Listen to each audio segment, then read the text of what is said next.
In today's video, I'm going to teach you how to effectively manage your website using manage.wix.com and editor.wix.com.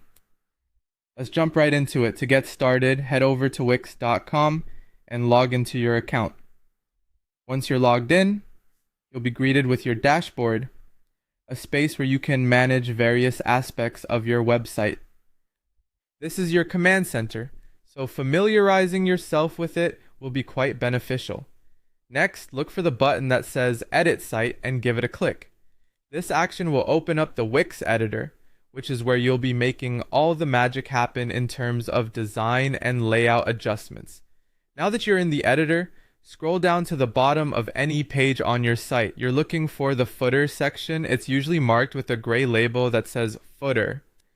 This section is important because it's global, meaning changes made here will reflect across all the pages on your website unless specified otherwise. Click inside the footer area. This is where you can make customizations like adding essential information, contact links, or social media icons. Begin by editing the text. Click on any text boxes present to change the wording, adjust the font style, or even the size.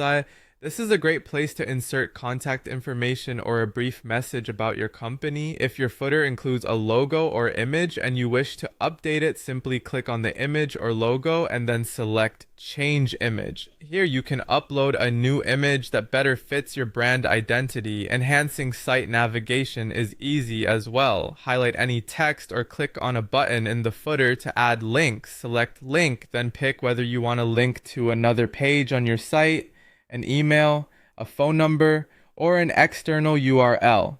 These links can help users easily find the content or information they need.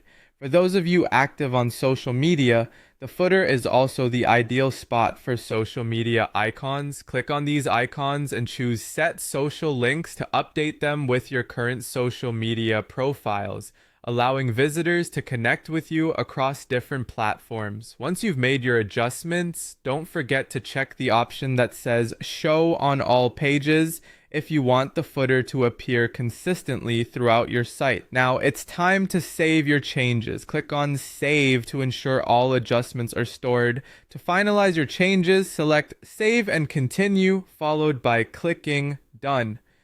Finally, publish your updates by clicking Publish.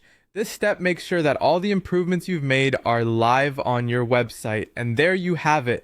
You've just managed and customized your website's footer using Wix's powerful editor. Whether you're making subtle changes or a full overhaul, understanding this process is key to creating a functional and appealing site. Happy editing!